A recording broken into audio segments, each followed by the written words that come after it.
The next comes liquid meniscus. ये हमारा अगला टॉपिक है, लिक्विड मेनिस्कस। इसका मतलब होता है the shape which the liquid makes with the solid surface, with the solid surface. जैसे कि आप केमिस्ट्री लैब में जाते हैं तो आपने कई बार टेस्ट ट्यूब्स में देखा होगा कि कुछ लिक्विड्स तो ऐसा शेप बनाते हैं, है ना, या आपने देखा होगा कुछ लिक्विड्स बनाते हैं ऐसा शेप।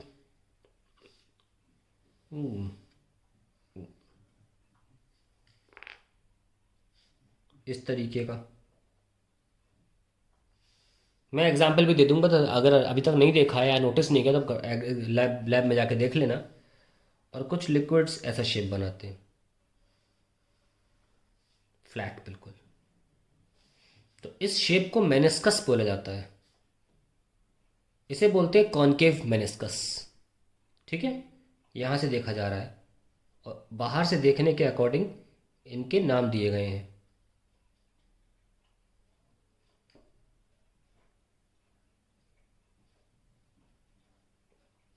ठीक है, तो इसको बोलते हैं concave meniscus,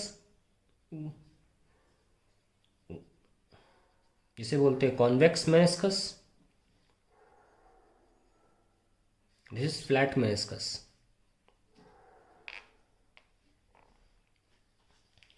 before I start with this explanation कि क्यों ये शेप्स आते हैं, मैं आपको दोबारा याद दिला दूँ, it is also because of the intermolecular forces.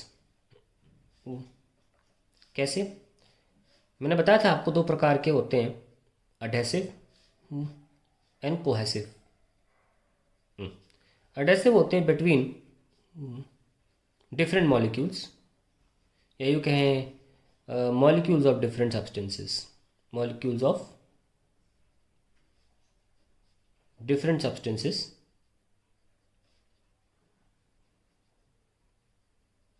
और यहाँ पे between molecules of same substance, molecules of same substance. तो यही सारा खेल है इसमें। अब इसमें meniscus is a result of, लिख सकते हैं, meniscus is a result of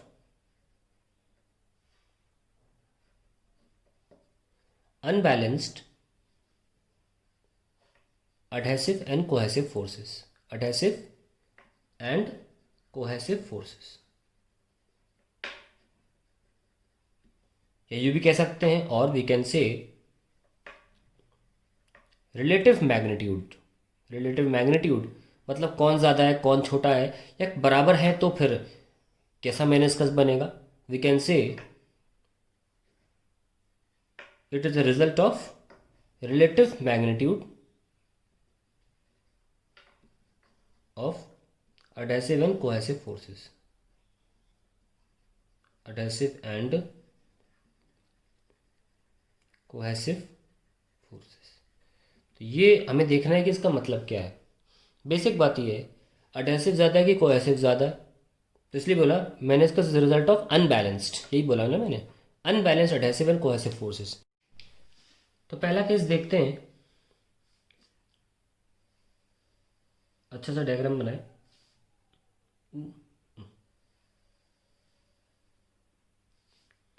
ये ऊपर की सरफेस है, ये लिक्विड है।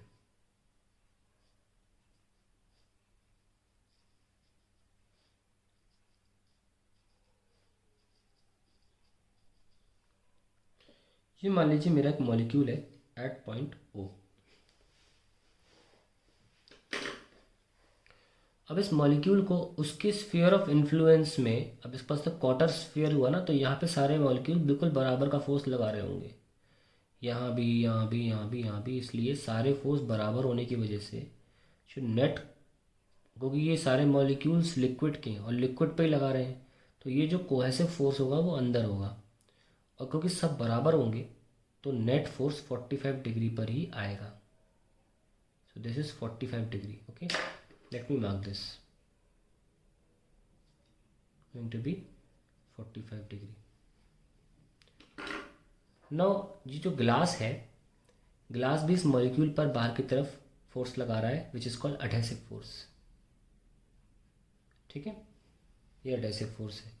Let me name it, let me name this force as cohesive, क्योंकि ये कोहेसिव है, इसको अडहेसिव ताकि पहचानने में आसानी हो। अब ध्यान से देखिएगा, इन दोनों का अगर सम, वेक्टर सम अगर इस ग्लास की लाइन पर ही आ जाए तो क्या होगा। नोटिस दैट, पहले बना लेते हैं। ये देखिए वेक्टर सम कैसे आएगा, पैरेललोग्राम लॉ बना रहा हूँ, सबको आता है पैरेललोग्राम लॉ। दो वेक्टर्स हैं, इन्हीं की तर्ज पे दो लाइनें और बना लो, पहला और ये बना लिया इन्हीं तर्ज पे।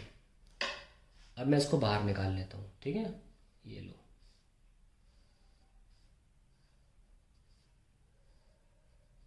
ए ओ, इसका नाम चलो लिख दो, डी रख दो, कुछ भी, पर ये सी का मतलब कोहेसिव है, ए का मतलब एडहेसिव है।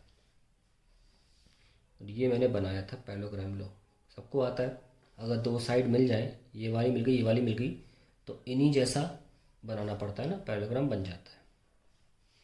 अब ये यहाँ पर कैसे आया, क्योंकि ये वाला ये वाला ये वाला बराबर हो गए, तो इन दोनों का, यानी कि ये 90 डिग्री है, ये 45 डिग्री है, इनका वेक्टर सम अगर ग्लास की सरफेस पे आ जाए तो क्या होगा, हम इसकी बात कर रहे हैं। उसके लिए कंडीशन है कि जो ओ ए है, ओ ए वो अडहेसिव फोर्स दिखा रहा है, वो किसके बराबर हो गया, ये कोहेसिव फोर्स है। ये सी डी के बराबर कैसे हुआ, अगर आप नोटिस करें इस ट्रायंगल में, तो ये ओ सी सी डी किसके बराबर है, लिख लो पहले, O A equal to C D which is equals to O C sine 45। तो ये है सारी कहानी। तो हमारा अडहेसिव फोर्स जो है वो कोहेसिव फोर्स साइन 45 के बराबर है। Adhesive force is equals to cohesive force divide by √2। ऐसी कंडीशन में हमारा रिजल्टेंट जो होगा वो ग्लास के सरफेस पे आ जाएगा। नोटिस दैट हमने आपको बताया था that liquids have bulk property, व bulk modulus, have bulk modulus of elasticity, modulus of elasticity, and do not possess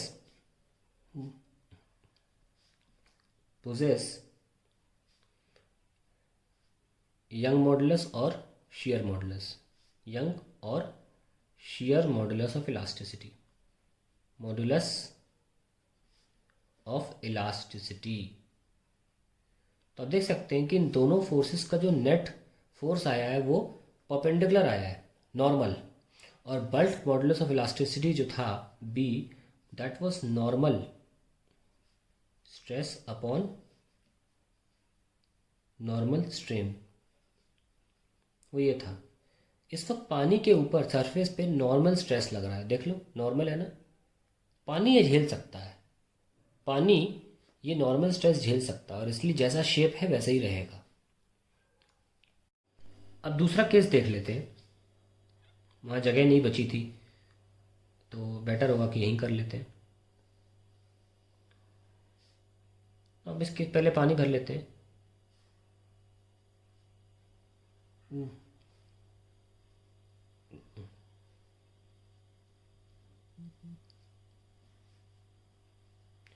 no, this is a molecule. Suppose इस बार एडहेसिव फोर्स की मात्रा ज़्यादा है और कोहेसिव फोर्स की जो मैग्नीट्यूड है वो कम है, ठीक है, तो मैं उसको बनेगा तो 45 डिग्री पे ही ऐसे, तो एडहेसिव एंड कोहेसिव। नोटिस करें कि अब इस बार पैरेललोग्राम बनाने के लिए, रिजल्टेंट बनाने के लिए इस एरो को आगे जाना होगा, यस और नो, और फिर आप पैरेललोग्राम कंप्लीट कर लेंगे और रिजल्टेंट जो होगा वो ये होगा, ये होगा मेरा रिजल्टेंट। पहले कंडीशन लिख लेते हैं कि ये तो हमने रिजल्टेंट है तो आर ले लेते हैं, ठीक है। Now O A equals to C R, है ना, पैरेललोग्राम में तो ये होता है ना, ओ ए और सी आर बराबर है, और ये हमारा ओ सी जो है ये 45 डिग्री है, ये है 45 डिग्री। ये जो पोर्शन है इसको क्या बोलोगे, इतना सा लेंथ, इसका नाम कुछ रख लेते हैं, सपोज डी। ये हाँ, हमने डी पॉइंट मार्क भी किया था ना। और जो डी सी है उसे बोलेंगे ओ सी साइन 45। पिछली बार के केस में आप देख सकते हैं, पिछली बार के केस में क्या किया, ओ ए और ये डी सी था, डी मार्क किया था ना, ओ ए और डी सी बराबर थे, और डी सी क्या था, ओ सी साइन 45, है ना। पर इस बार हमारा ओ ए डी सी नहीं है, सी आर है। यानी कि हम ये कह सकते हैं कि जो ओ ए है वो ग्रेटर देन डी सी हो गया, और उसको बोलते हैं ओ सी साइन 45। या यूँ कह सकते हैं O A is greater than O C by √2। या यूँ कह सकते हैं कि अब कंडीशन समझ में आई, एडहेसिव फोर्स जो है वो greater than cohesive force divide by √2 है। ये है कंडीशन हमारे रिजल्टेंट के बाहर होने की। पर इसका फिजिक्स का रीज़न कहाँ है, वो अब वहाँ चलते हैं। देखिए हुआ क्या है इसकी वजह से। अब मैं आपको सिर्फ रिजल्टेंट का एरो दिखाऊंगा जिसकी वजह से सारी कहानी यहाँ पे बनती है। ध्यान से देखिएगा, आपका ये मॉलिक्यूल था यहाँ पे, और रिजल्टेंट कहाँ है, बाहर है। और पानी मान लीजिए थोड़ी देर के लिए ऐसा है, थोड़ी देर के लिए। हमने क्या लिखा था वहाँ पे, पूरी हमने डेफिनेशन लिखी थी, liquids have bulk modulus of elasticity and do not possess young या शेयर मॉडुलस ऑफ इलास्टिसिटी। ये इलास्टिसिटी पढ़ाते वक्त भी लिखवाया गया था। यानी कि अगर उन पर कोई भी शेयर स्ट्रेस लग रही होगी तो वो उसे हटाने की कोशिश करेंगे, यही तो है, यही बात है। तो भाई इस फोर्स के दो कंपोनेंट हैं, एक तो नॉर्मल फोर्स, उसकी तो कोई टेंशन नहीं है, पानी झेल लेता है, वो नॉर्मल स्ट्रेस झेल लेता है। पर एक जो ये वाला फोर्स है ना, ये नहीं झेल पाएगा, इसे बोलते हैं टेंजेंशियल फोर्स। पानी ये नहीं झेल सकता। पानी पूरी कोशिश करेगा कि कैसे भी ये टेंजेंशियल फोर्स ना रहे। टेंजेंशियल फोर्स जो है वो हमारे इस रिजल्टेंट फोर्स का, ओ आर का कुछ कंपोनेंट है, let me call it at phi angle, where phi is the angle between the liquid level, liquid surface and resultant of adhesive and cohesive force, adhesive and cohesive force depicted by OR, ठीक है। तो ये adhesive ये था और cohesive ये था, इनका रिजल्टेंट R था। ये जो फाई एंगल है ये लिक्विड सरफेस और इस फोर्स के बीच का एंगल है। तो जब तक ये वाला शेयर फोर्स रहेगा, पानी विथस्टैंड कह सकते हैं इसको, विथस्टैंड नहीं कर सकता। Liquids cannot withstand shear force या स्ट्रेस, नहीं विथस्टैंड कर सकते। पर लग तो रहा है ना, जब तक ये एरो लग तो रहा है। हम चाहते हैं कि ये वाला शियर फोर्स जो है खत्म हो जाए। तो शियर फोर्स है कितना, ये ओ आर कह सकते हैं इसको, O R shear force S F is equals to O R cos phi. ये शियर फोर्स पानी पे लग रहा है। पानी इसके लगते वक्त स्टेबल नहीं रह सकता, तो ये शेयर फोर्स का जीरो होना बहुत ज़रूरी है। तो O R cos phi equal to zero. O R तो जीरो है नहीं, तो कॉस फाई जीरो, और फाई कितना हो गया 90। अब बताओ फाई है क्या, फाई लिक्विड सरफेस और रिजल्टेंट के बीच का एंगल है। तो अगर पानी पे शेयर फोर्स लगेगा तो शेयर फोर्स को हटाने के लिए पानी अपने शेप को कुछ ऐसा कर लेगा कि पानी में और ओआर के बीच में एंगल कितना हो जाए, 90 डिग्री। तो पानी क्या करेगा, अपने शेप को ऐसा कर लेगा। अब देखिए आप, ऐसा कर लेने से पानी में और इस एरो में 90 डिग्री का एंगल हो गया, और ये है कारण हमारे मेनिस्कस के इस शेप के होने का। तो लिखेंगे liquids cannot withstand shear force या stress. Hence take such a shape, take such a shape that the resultant force OR does not have a tangential component, a tangential component। और वो तभी हो सकता है जब ये लिक्विड अपना शेप ऐसा कर ले। ऐसा कर लेने से ये वाले एरो का अब कोई कंपोनेंट नहीं बचेगा लिक्विड के अलाउंग,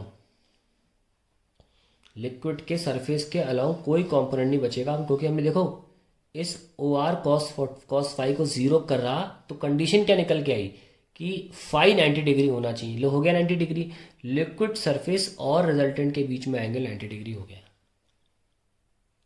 तो ये इसका पीछे कारण है, क्योंकि लिक्विड शेयर फोर्स विथस्टैंड नहीं कर सकता है।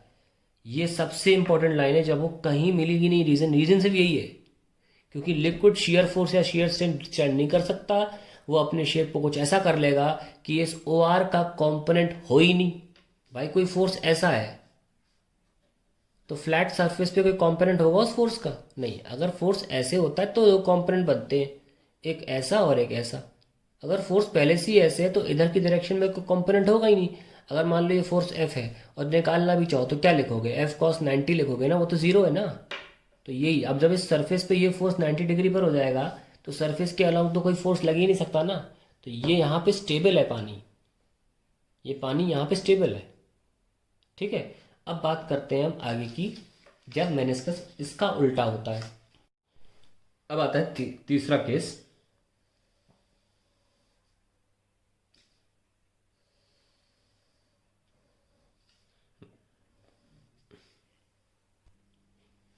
चलिए पानी भर लेते हैं पहले इसमें।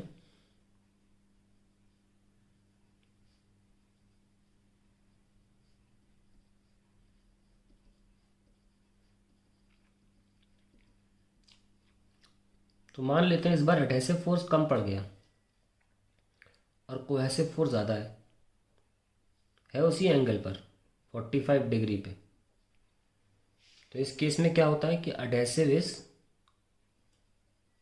Less than cohesive. तो ऑब्वियसली पैरेललोग्राम बनाने के लिए इस एरो को अंदर जाना पड़ेगा, है ना। ये लीजिए, यहाँ पे जो हम मार्क करते थे, जैसे ये ओ है, ये ए है, ये सी है ना। और ये हमारा रिजल्टेंट का एरो आएगा। इसको रेड से दिखा देता हूँ, ये आर है और हम इसको क्या मार्क करते थे? डी। इस बार हमारा ओ ए जो है वो तो सी आर के बराबर ही होता है क्योंकि पैरेललोग्राम है, पर सी डी से छोटा है, less than C D. So O A जो एडहेसिव फोर्स रिप्रेजेंट कर रहा है is less than C D. O A is less than C D की जगह I can write O C sine 45। Okay, आप देख सकते हैं कि ये ट्राइंगल जो है उसमें ये ओ है, ये सी डी है और ये सी है, और ये जो है ये आर है। बाहर बना दिया मैंने पूरा ट्राइंगल, ये ट्राइंगल पूरा बाहर बना दिया। और ये अगर एंगल 45 है पूरा ये वाला, और ये 90 डिग्री है, तो ऑब्वियसली ये क्या होगा? सामने वाला साइन थीटा होता है ना, तो ओ सी साइन 45 ये लिख दिया मैंने। तो O A is less than O C by √2, या adhesive force less than cohesive force divide by √2। ये मैथमेटिकल कंडीशन आ गई। अब एक्सप्लेनेशन क्या है इसका? एक्सप्लेनेशन ये तब दिखेगा जब हम केवल और केवल आपके सामने रिजल्टेंट ही बनाएंगे।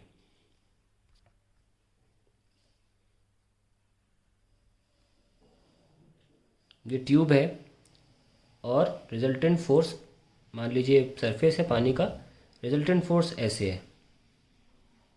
हमको पता है कि पानी जो है वो शेयर फोर्स नहीं है, या शेयर स्ट्रेस या टेंजेंशियल स्ट्रेस या टेंजेंशियल फोर्स नहीं झेल सकता।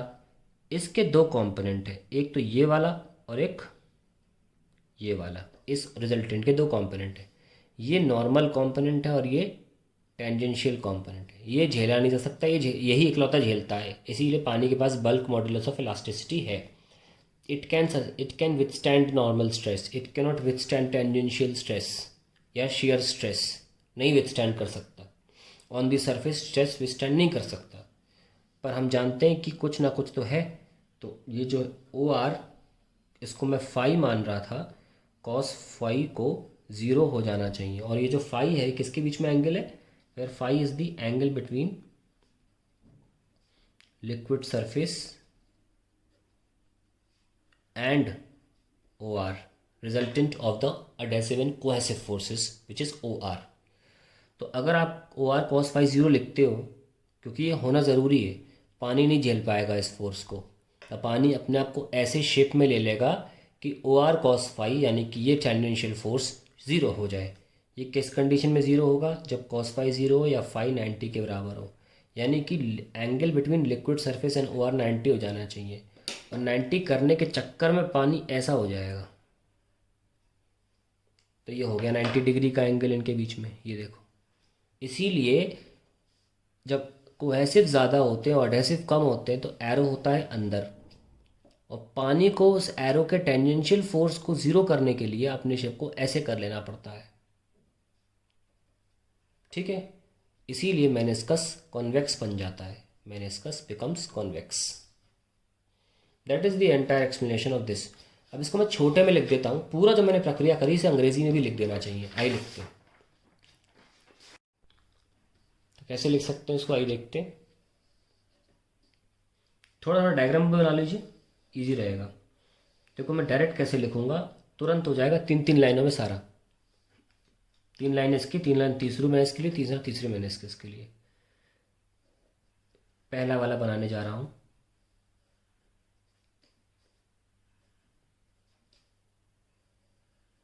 ये लीजिए, पहले की condition, adhesive cohesive and this when, और ये पानी का सरफेस है, when the resultant of adhesive and cohesive forces is normal to liquid surface, normal to liquid surface, the meniscus is flat, the meniscus is flat, खत्म, finished है कि नहीं।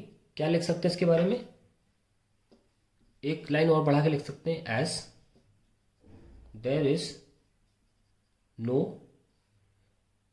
shear force acting on the liquid, on liquid, यहाँ पे ख़त्म कर सकते हैं। दूसरा आ जाओ,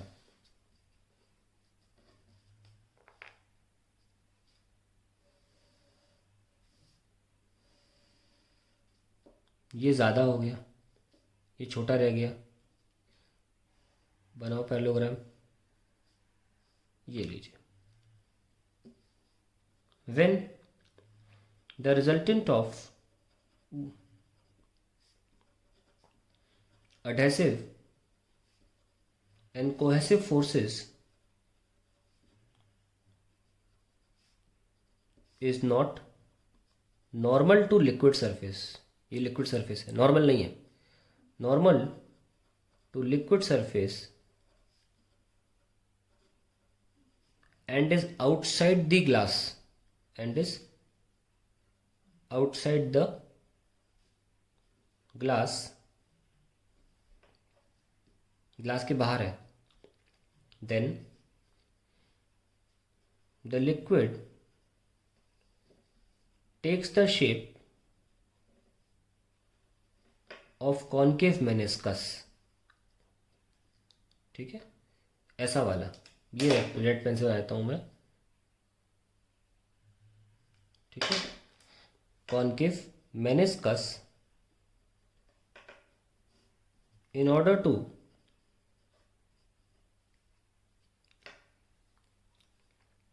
make the tangential component of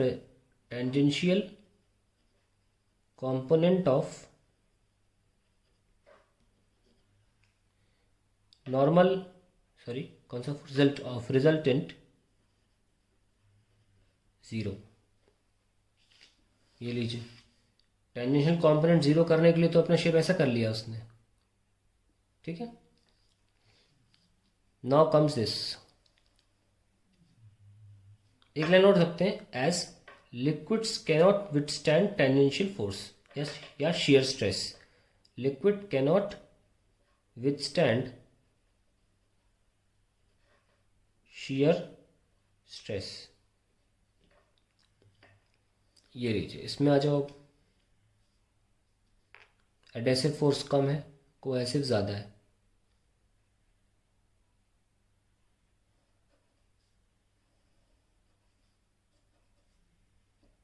OACR ये रिजल्टेंट है, ये पानी सतह थी। When the resultant of adhesive and cohesive forces is not normal to liquid surface and is inside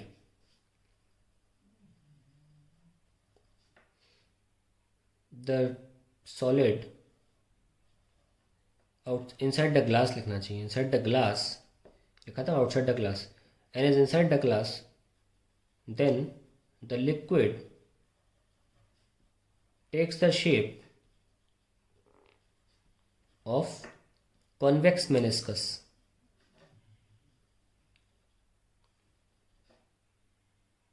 So that in order to